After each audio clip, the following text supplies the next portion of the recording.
C'est un très grand plaisir pour moi d'avoir la chance de m'adresser à vous aujourd'hui. Je tiens tout d'abord à remercier l'hôte du sommet cette année, le Premier ministre arménien Nikol Pachinian, et à tout le peuple arménien qui nous accueille si chaleureusement chez vous, dans votre magnifique pays. Entre parenthèses, c'est une grande fierté aussi pour les dizaines de milliers de Canadiens d'origine arménienne qui nous voient aujourd'hui rassemblés à Erevan. Comme tous mes collègues, je ne peux pas être ici en Arménie aujourd'hui sans commencer avec une pensée pour un grand homme que j'aimais énormément, un grand amoureux de la langue française qui s'est éteint la semaine dernière, l'incomparable Charles Aznavour. Dans les jours qui ont suivi son décès, les francophones et les francophiles du monde entier se sont unis dans le deuil à travers son œuvre. Cet élan de solidarité était peut-être le plus grand hommage qu'on aurait pu lui faire, lui qui appréciait tant les nuances de notre langue et la diversité de nos cultures. Lorsque je regarde autour de moi aujourd'hui, je réalise que ce même esprit de solidarité est vivant ici, au sommet de la francophonie. L'OIF est, après tout, comme une grande famille. Ça ne veut pas dire que nous sommes toujours d'accord sur tout, au contraire. Mais ensemble, nous avons créé un forum où règne le consensus, où nous sommes des partenaires égaux, respectueux les uns des autres. Un espace où nos pays peuvent s'épanouir, s'écouter, s'épauler et s'entendre en français. Que votre pays compte 90 000 habitants ou 90 millions d'habitants, vous faites partie intégrante de cette grande famille. Ce terrain d'entente, cette réussite partagée, doit faire notre fierté. Mais il devrait aussi nous pousser à réfléchir à la façon dont nous voulons vivre en société dans nos propres pays. Parce que trop souvent, ces ambitions dont nous sommes témoins aujourd'hui s'estompent lorsqu'on rentre chez nous. Ils s'absentent non seulement de nos discours, mais de l'avenir auquel nous aspirons. Au Canada, comme chez nous tous, notre plus grand défi consiste à bâtir une économie qui profite à tous. Nombreux sont les citoyens qui se sentent laissés pour compte par le courant de la mondialisation. Nombreux sont les Autochtones, les femmes, les membres de la communauté LGBT et les minorités ethniques et culturelles qui doivent surmonter des obstacles considérables pour avoir une vraie chance de réussir.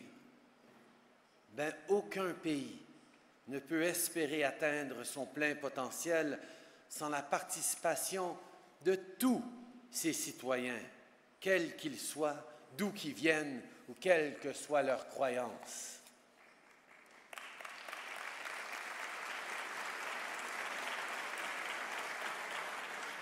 Ces enjeux, tous les pays du monde y font face.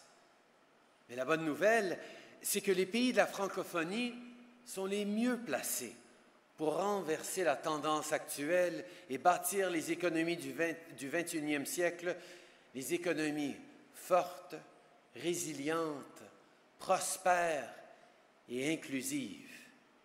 5 des 10 économies qui enregistrent les taux de croissance les plus élevés au monde sont des économies francophones. Et si on se fie aux tendances démographiques, on estime qu'environ 85% des Africains parleront le français d'ici 2050. En effet, l'Afrique s'impose comme le moteur de la francophonie. Le poids démographique et économique de l'espace francophone à travers le monde promet donc de s'accélérer dans les années à venir. De là, l'importance de l'avenir de notre jeunesse. Nous avons le devoir d'offrir à tous nos jeunes une chance réelle et égale de réussir. C'est pourquoi l'engagement du Canada à travers le monde, autant sur le plan économique que sur celui du développement, s'appuie sur une vision claire d'une société plus juste et équitable. Cela dit, on ne peut pas parler d'économie et de développement sans parler de sécurité. Le soutien que nous apportons ensemble à nos amis maliens en est un bon exemple. Comme vous le savez, le Canada participe activement à la mission des Nations unies au Mali, tout en contribuant aux efforts de développement. Aujourd'hui, je suis fier d'annoncer que le Canada bonifiera l'aide destinée au renforcement de l'autonomisation politique et sociale des femmes maliennes. De plus, notre gouvernement s'engage à appuyer davantage le Mali en matière de santé sexuelle et reproductive. Le Canada est déterminé à combler les écarts qui persistent entre les hommes et les femmes à l'échelle mondiale qui font obstacle à la prospérité. Ce n'est que l'une des façons dont le Canada s'engage de plus en plus sur le continent africain. Nous voulons être un partenaire fiable et solide, prêt à appuyer nos alliés qui surmontent de nouveaux défis et saisissent de nouvelles opportunités.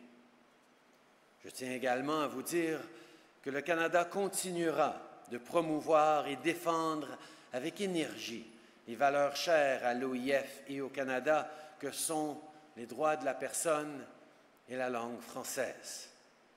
Et comme mon ami Emmanuel a mentionné, nous nous lancerons pleinement dans le virage numérique pour partager et promouvoir notre langue et nos cultures chez nous, entre nous et avec le monde entier.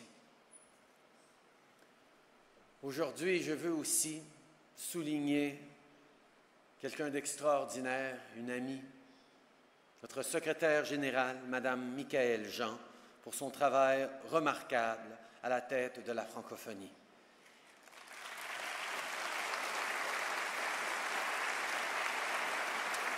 Michaëlle s'est affirmée comme ardente défenseur des femmes, faisant notamment valoir leur droit à l'éducation et militant pour leur émancipation. Ses nombreuses réalisations, autant envers la jeunesse que pour les droits de la personne, ont enrichi non seulement notre grande organisation, mais notre monde.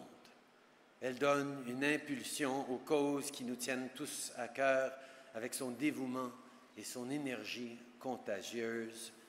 Merci, Michaëlle, pour tout ce que tu fais.